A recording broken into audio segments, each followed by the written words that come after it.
Lolita's Sister. Copyright by Cupiderosbooks, March 22, 2012, 10:37 a.m. Short description: Dex's sister takes him to a library book reading and he meets Erin and never sees book readings the same ever again. Lolita's Sister. Copyright by Cupiderosbooks, March 22, 2012, 10:48 a.m. 2,537 words. Every Thursday night, I go to a library book reading with my sister, Leslie. We discuss the high and low drama of various novels and short stories. Most women attending these readings are buttoned up from head to toe. Libraries often crank the air conditioner too high. Or maybe, these women run hot sexually and want to keep their secret. I'm no slouch in the looks department. If these buttoned up women want a trendy, clean-cut guy, perfect for their moms, are you good enough for my daughter? Kinder man. Some call me a pretty boy because of my medium-length wavy black hair on my oval face kind of reminds them of Elvis. I'm taller than Elvis for one. I know women, too. Either they want a confident, strong-looking guy, or they want a tall, confident guy. Someone tall enough to tower over them, make them feel vulnerable and fuzzy for love. Why these women haven't loosened up and asked me out on a date yet is a mystery. So then you can imagine why I stopped attending after meeting my sister's friend, Erin. Dean invited us for lunch. Erin's thick wavy brunette hair touched her shoulders. Her medium height of 5 feet 5 inches allowed me to play the protective knight. Her face came to my neck, perfect for hugging and expressing love and comfort. Her breasts passed the pencil test. Her breast tips seemed to be swollen and stretching against her flower print top when we first met. I love women who can go around braless in public. Erin ran hot, looked smoking hot, and I imagined possessed a great secret between her legs, a sweltering, wet and grasping pussy. Erin never wore anything loose. Her skin-tight stretch jeans left little to the imagination below her waist. In fact, her cunt spread around the material, her clit popped out, and a nice sandwich full of lettuce made its impression. Her bourdon pink, white and red flower print tankin fit like a scuba diving suit. A scoop neckline held by a laser width strap around her neck gave her a feminine, sexy appeal. Listen ladies, it's not his stomach, but his cock is your most successful way to a man's heart. And my fat and long cock ached along with my mind calculating how fast I could rid Erin of those skimpy things. At the reading's conclusion on some archaic novel written in 1950, about the nature of man and sex and orgasms, Erin invited me to lunch on her drenched pussy. At Erin's place, I was out of my off-white straight-leg pants and black short-sleeve polo shirt in no time. Part of me wanted to go slow and romance her and all that jazz, but I didn't want to lose Erin. When a woman wants to fuck, you got to go ahead and fuck her. I could tell which way her musky pussy scent was blowing. Now was the time. This was it.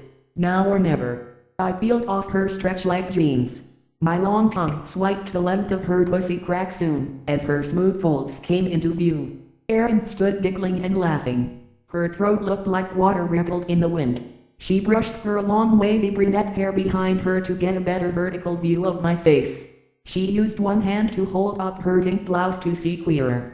At one point, she ran her slender fingers through my black wavy hair. She wore no ring I discovered earlier. My chances for a double score ran high percentage-wise. Fuck and get a girlfriend, more fucking and gain a wife. I lowered her jeans to her ankles, freed one leg, my tongue and lips really got to work. Erin stopped laughing and started moaning, stopped giggling and started holding my head pressed to her wet fragrant crotch. You're good pussy muncher, pretty boy. Silence. No, you're a damn good pussy muncher. Silence. Fuck. Fuck my love slot. Stick that tongue way up my cunt walls. There. She entangled her hands in my black locks. Hold it. Yes. Her arms were surprisingly strong holding me there, as her orgasms burst flooding my tongue and coating my pretty boy face with her oily pussy fluid. I held her ass cheeks. I steadied her. She wavered through her orgasms that took a good 3 minutes. We laid down on her bed and she stared into the ceiling like Icarus was falling from the sky. She said, "What, if Lolita had a sister? No novel." I agreed, but why? Next week they're discussing the novel. You want to come? Sure. She rolled over and hugged me. It's a date. Erin changed my mind about the library book readings. I'd go anywhere this beauty wanted to go. My emotions ran the hard-to-cop nerve lines back and forth in a loop. My single status went into question for the first time in a long time. Besides, I never could say no to a medium-height beauty who knew how to hold a book and conversation about literature's contributions to the world. But I knew something was up, as Erin lay on top of me, heart to heart. I said, "Erin, Leslie and I discuss novels all the time. Don't worry about it." Erin took my hand and placed it on her heart. "See, my heart is beating like mad. You just had an orgasm." "I'm nervous, Dex. It will be a snap." I took off my clothes and again covered her body with mine. I pressed our groins together and wiggled. I wiggled until Erin began to feel the urge to fuck again. I reached under and mauled her 34B tits under her tankin. "I have to suck your tits. Let's get this fabric off you," I urged. Erin and I kept wiggling, humping and groping and touching each other everywhere for a long time, until she had another orgasm. Then she threw her legs apart, pushed me on my knees, tossed her legs around my neck and said, Take me, Dex. I'm yours." Next week, Erin and I entered the library book reading of Lolita. She wore floral slingback shoes under her tight, black wraparound skirt. She wore a cropped black leather jacket over her slim pink polo shirt that accentuated her round 34B news anchorwoman boobs. As the reading went on, Erin's hand rose higher on my thigh. She once tickled me and whispered in a doggy tone, "The air conditioner is making my nipples strain against my shirt."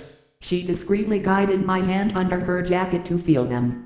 I wanted to fuck her right then and there.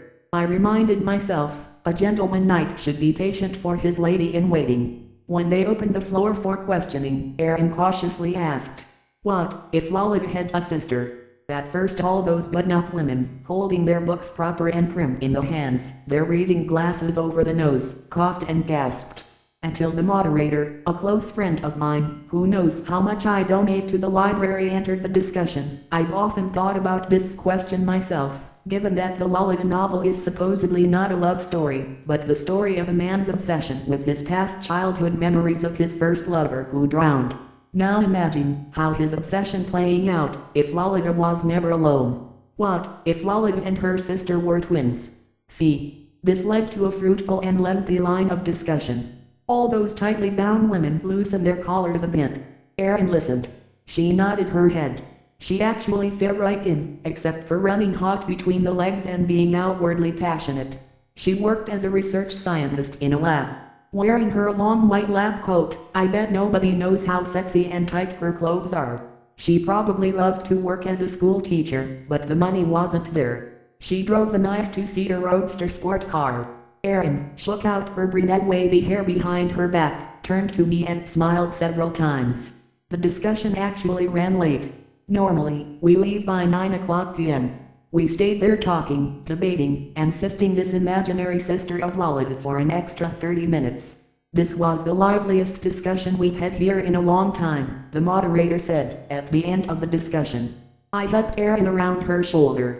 "I told you it'd be a snap." Erin smiled, relieved. "Dex, let's blow this place." She grabbed my hand and took me out of the library into the dark alley. Erin led the way to her roadster sports car. Normally I'd never take this route, but with you here, my knight Dex. I lowered my voice to play the role expected of me, and I longed for in Erin's life. "Lead away, Erin." In the middle of the alley, it smelled of beer and piss. The cobblestone walls gave a feeling of nostalgia.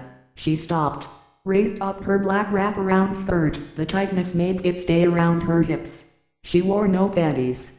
Erin said, "Everything you wanted to know about love is right between my pussy lip bookings." She giggled and rolled her hips like a salsa dancer. She said, "I've never fucked in an alley, but I'm sure Lolita's sister would have." I whipped out my dick that was semi-hard all night. Erin reached behind me and rubbed my fat cock up and down her flat-ass cheeks. "I love a fat cock monster," Erin replied eagerly and smeared my precum, beginning to flow, all over her hand and my fat knob. She reached into her pussy and rubbed my liquid along the rim of her pussy slot. My precum started flowing faster as a result. I lowered my face into her long wavy brunette hair and she smelled good. I thought about future days, weeks, months, even years smelling Erin's loose wavy brunette hair. watching her come out of the bathroom, drying her hair and her body completely nude on some Saturday morning before we have breakfast. Her casual air, confident attitude about nudity stoked wild desires in me. My cock danced on her dancing twat lips. I dipped one finger into her love shack, let her nectar flow around it. She moaned and said, "Dex, I'm in love with you." I never discount a woman's declaration of love. Women say true things when love is the topic.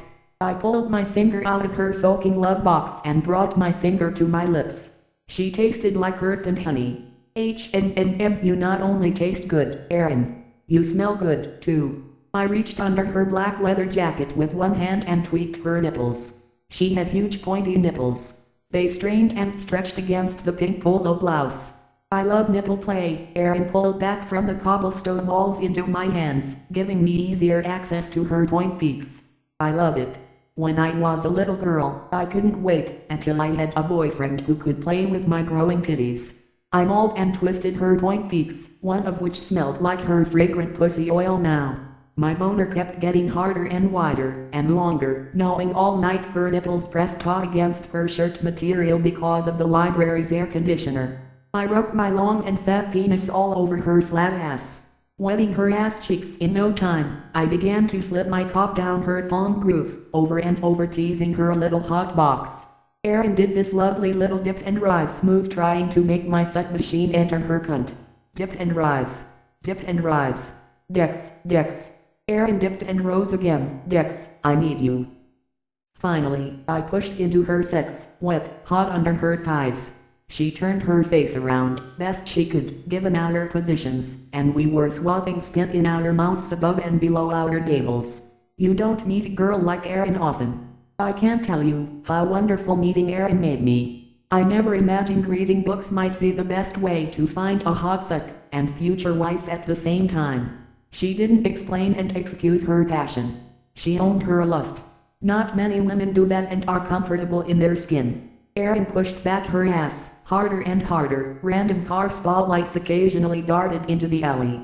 We smacked ass to groin for over 15 minutes. No one came through the alley, but it was so damn exciting. Erin blurted out her confession. This is what the Lolita novel reminds me of. Sex between spontaneous adults, who don't mind risking all exposure, danger of getting caught. I grunted my agreement, best I could.